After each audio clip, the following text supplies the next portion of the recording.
Hello, everybody. I'm Ralph Barker and Laura McCullough. Hey, you said it right this time. Got her name right after all these years. Next time. Yesterday we were talking about communism and socialism. We went through that. We didn't mean to. No, we didn't. It was but he brought a book, and so, communist eschatology, that started it. But it ended up great. I learned a lot. I always learn a lot when we just talk about things. You know a lot of things I don't know, and hopefully I know some things you don't know, but we share those things. Today, though, we're going to talk about old Earth versus young Earth. Mm-hmm. Now, my first question is, why is this so important about how old the Earth is? But it's one of the biggest debates and conversations you will encounter in Christendom, in every denomination, and don't think that the Messianic community is in any way immune to this conversation. You do tend toward having a larger majority of literalists, only because if we were not to take Scripture literally, applying the Torah in a daily walk would be more challenging. So you do have a larger majority, but there's still an open conversation. Well, the Messianic community, do you all have a particular position, or do you all just discuss it and disagree on it?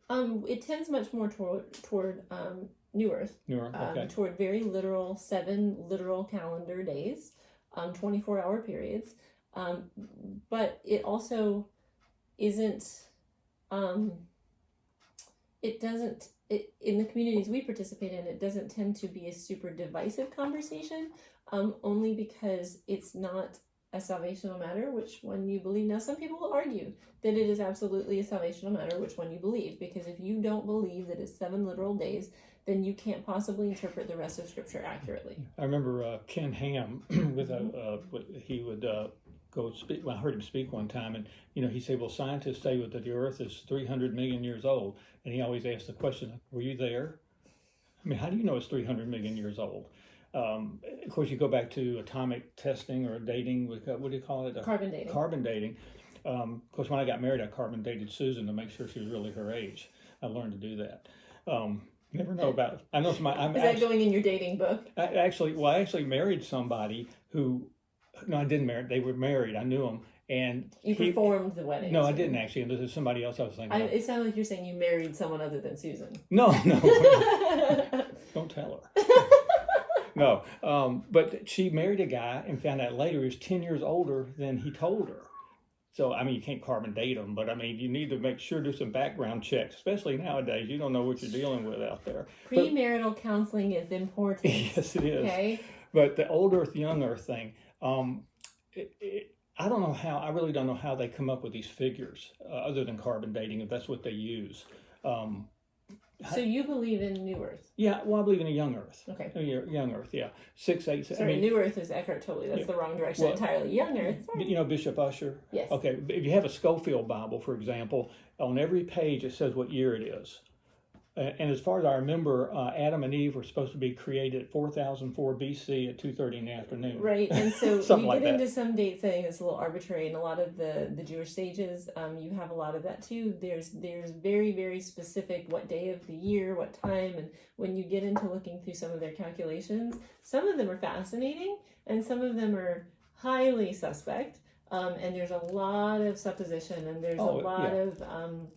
Because, so we have some friends who have done extensive research and attempting to set some dates in around the time of the birth of Christ and those sorts of things. And they've dug into, the record of the eclipses and the records of, the Babylonian kings and how they overlap, because you have extra biblical records that set some of that time frame. And even within that, we can't even figure out what year the Messiah was born definitively. And there's a book that we had discussed in Shift in Time that I'm in the process of reading that gives the proposition that it was later than we think. And there's patterns of evidence that says that the Exodus is a totally different portion of history. We can't even figure out history that they were writing down. But we're going to argue about how the days of creation played out, and that's a little bit challenging. Well, even with Bishop Ussher and others like that, you can't take those genealogies. That's what he did, trace genealogy and come up it's 300 million years. I mean, there's no way. It's going to be in the thousands of years, not the millions of years. Well, and here's where, so the way that I explain it, just so that you know my position, I don't know. So if you ask me if I believe in old earth or young earth, I don't know. I am not wholly and totally convinced in the idea of 6 literal 24-hour days because of where it says that a day is as 1,000 years to the Lord. I'm also not convinced of billions and billions and billions of years because I don't believe in evolution. I believe in epigenetics. And epigenetics does not take, so when you take the fossil record into account, epigenetics doesn't take the amount of time that they're attributing to evolution. The difference being evolution says one creature can totally change into another creature entirely. Epigenetics says that a creature can be subjected to environmental factors that change it slightly based on adaptation. Yeah. Darwin's original findings, was it finches? Darwin's finches in the Galapagos Islands, where he basically identified that these different birds, they all started out as a bird, and on different parts of the island, they adapted to different food sources and different environments to have different traits. They started with one common ancestor and became different types of finch. Mm-hmm. They were still birds. Yeah. The bird became a bird with a different beak, or the bird became a bird with a different type of wing. None of the birds turned into anything that weren't birds. Right. And so that's the difference in evolution and epigenetics. Epigenetics says adaptation over a shorter period of time. And I find that to be totally consistent with science and scriptures. Yeah, it's not like today when men turn into women. The women turn into men. No. That's a completely different conversation. He always gives us a new episode with his little things, right? So, oh my gosh. So Big Bang and all of that, like, and the scientific, what we can, the observable, universe and the Hubble telescope, and it's not just carbon dating on Earth. It's also the distance that light travels over a course of time, right? So the speed of light is a constant in the universe. You've probably heard E equals mc squared, right? C in that equation is the speed of light. It's the constant for the speed of light. Einstein was wrong with E equals mc cubed. He was wrong. I worked it out. I would love to see those calculations. That's going to be another episode. We're going to do quantum physics with Ralph. Oh it's going boy, to be so much fun. I love quantum physics, but anyway. So it's not just as simple as dinosaur bones or not, right? It's larger things that make us question the time frame.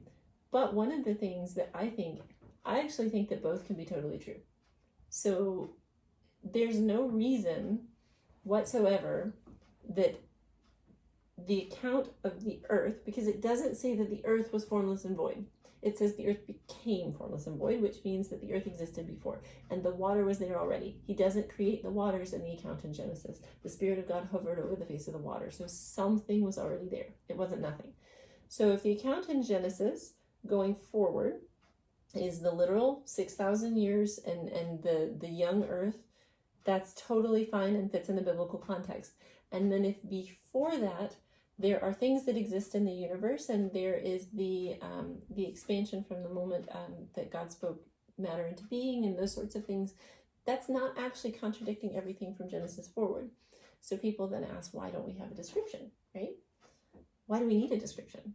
Why does it matter to you how a star, or when a star light years from Earth was created? Why does it matter to you the gaseous nebulas and the different things that we can take pictures? How does it matter to you in the way that you're supposed to walk out your life every single day as a Christian believer? It doesn't. And so God didn't write that down in our book.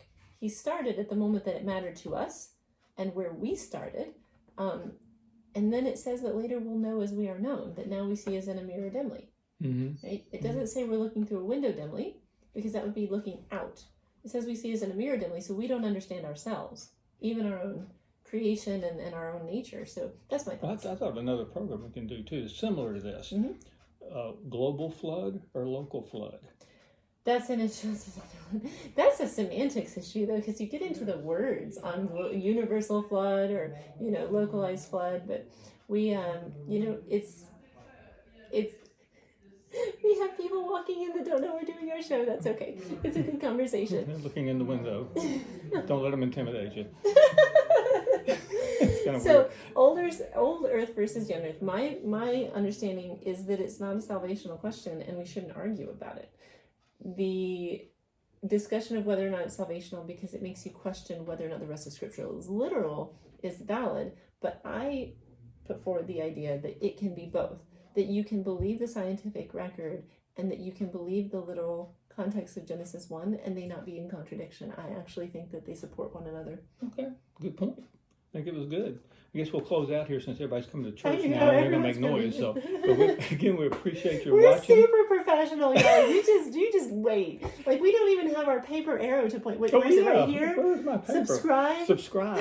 Subscribe right down there. And and email us. It's Focal Points Channel at gmail.com. We will get it together one day, and then we'll be boring, and you wouldn't have any fun watching us, I would know. you? That's what makes us fun. We don't study. We just sit down and talk. I mean, we know the scriptures, and a lot of times we can't pull out the Did you hear address. that? Ralph doesn't study. Y'all, I study so hard for this. No, I mean really study for wounded. this. Study for this. That's different. He doesn't Studying. prepare at all. I'm so wounded. Anyway, we will see you next time. God bless you. See you then. Blessings.